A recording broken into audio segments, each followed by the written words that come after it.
महाराजांचे 11 गुरुवारचे व्रत कसे करावे संपूर्ण माहिती.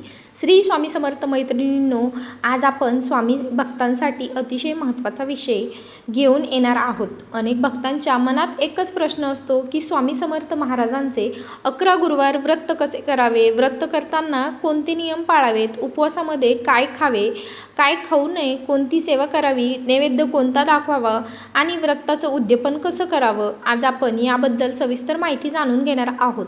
सर्वप्रथम एक गोष्ट लक्षात ठेवा, स्वामी समर्थ महाराज भक्तांच्या भावनेला महत्त्व देतात. नियमांपेक्षा श्रद्धा मोठी असते. त्यामुळे कोणतीही सेवा करताना मनामध्ये स्वामीप्रती प्रेम, विश्वास आणि भक्ती असणे सर्वात आवश्यक आहे. 11 गुरुवार व्रताची सुरुवात कधी करावी? कोणत्याही शुभ गुरुवारी या व्रताची सुरुवात करता येते.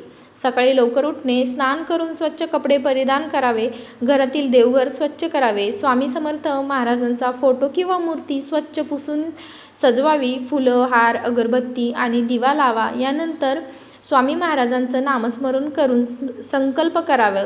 हे अक्कलकोटचे निवासी श्री स्वामी समर्थ महाराज, मी श्रद्धेने आणि भक्तीने 11 गुरुवारचे व्रत करत आहे. माझ्या जीवनातील अडचणी दूर करून मला योग्य मार्ग दाखवा, असा संकल्प करा. व्रताची सुरुवात कशी करावी? तर गुरुवारी कोणतीही सेवा करा. स्वामीच्या सेवेमध्ये सर्वात महत्त्वाचं म्हणजे नामस्मरण. दिवसभर शक्य असेल तितक्या वेळा स्वामीचं नामस्मरण करा. तसेच स्वामी चरित्राचा एक अध्याय वाचायचा आहे. ज्यांना वाचणं शक्य नाही ना, त्यांनी स्वामीचरित्र श्रवण करावं. संध्याकाळी स्वामीची आरती करावी, तारक मंत्र म्हणावा.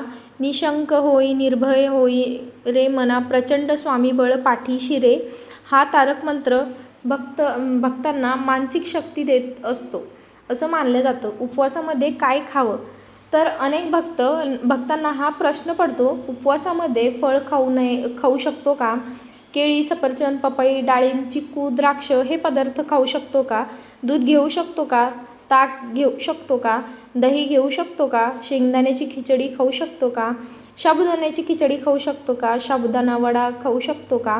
भगर खाऊ शकतो का? राजगिऱ्याचे, भगरीचे किंवा काहीही आपण उपवासामध्ये खाऊ शकतो का? तर हो, हे आपण खाऊ शकतो. उपवासामध्ये काय खाऊ नये? गहू खाऊ नये, तांदूळ खाऊ नये, पोळी खाऊ नये, भाकरी खाऊ नये, डाळी खाऊ नये, मांसाहार करू नये, मद्यपान करू नये, तंबाखू, गुटखा याचं सेवन करू नये, कांदा आणि लसूण टाळावे, भांडण, वादविवाद, अपशब्द यापासून दूर राहावं.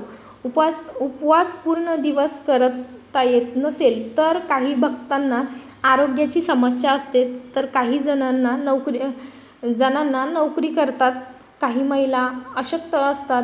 अशा वेळी पूर्ण उपवास शक्य नसेल तर फळाहार घ्यावा. स्वामींना उपाशी राहण्यापेक्षा भक्ती अधिक प्रिय आहे. म्हणून शरीराला आपल्या त्रास होईल असा हट्ट करू नये. नैवेद्य कोणता दाखवायचा आहे? तर स्वामींना साधा आणि सात्विक नैवेद्य प्रिय आहे. खडी साखर दाखवा, साखर आणि दूध दाखवा. केळी दाखवू शकतात, पेढा दाखवू शकतात, शिरा दाखवू शकतात, बेसनाचे लाडू दाखवू शकतात, फळाचा नैवेद्य दाखवू शकतात. मनापासून अर्पण केलेला कोणताही सात्विक पदार्थ स्वामी महाराज स्वीकारतात. गुरुवारी कोणते नियम पाळावेत? सत्य बोलणे, कुणालाही अपशब्द बोलू नये, गरजूंना मदत करावी, दानधर्म करावा, पक्ष्यांना दान टाकावेत, गाईला चारा खाऊ घाला, वृद्ध व्यक्तींची सेवा करा, आईवडिलांचा आदर करा. हे देखील स्वामी सेवा मानले जाते. उपवास केव्हा सोडायचा? तर संध्याकाळी आरती झाल्यानंतर उपवास सोडायचा आहे.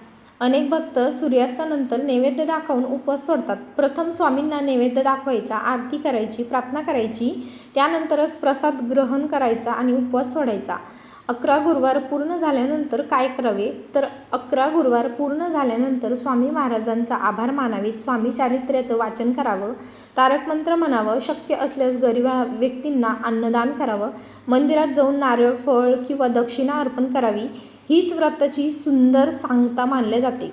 सर्वात महत्त्वाची गोष्ट म्हणजे मैत्रिणींनो, अनेक जण व्रत फक्त इच्छा पूर्ण करण्यासाठी करतात, पण स्वामी सेवा ही व्यवहार नाही. स्वामींना तुमची श्रद्धा महत्त्वाची आहे. कधीकधी इच्छा लगेच पूर्ण होत नाही, पण स्वामी भक्ताला योग्य वेळ येईपर्यंत धीर देतात. म्हणून व्रत करताना विश्वास ठेवा, नामस्मरण करा, स्वामी चारित्र्याचं वाचन करा, मन स्वच्छ ठेवा आणि नेहमी लक्षात ठेवा, भिवू नकोस, मी तुझ्या पाठीशी आहे. हे स्वामी समर्थ महाराजांचं वचन आजही लाखो भक्तांचा आधार आहे.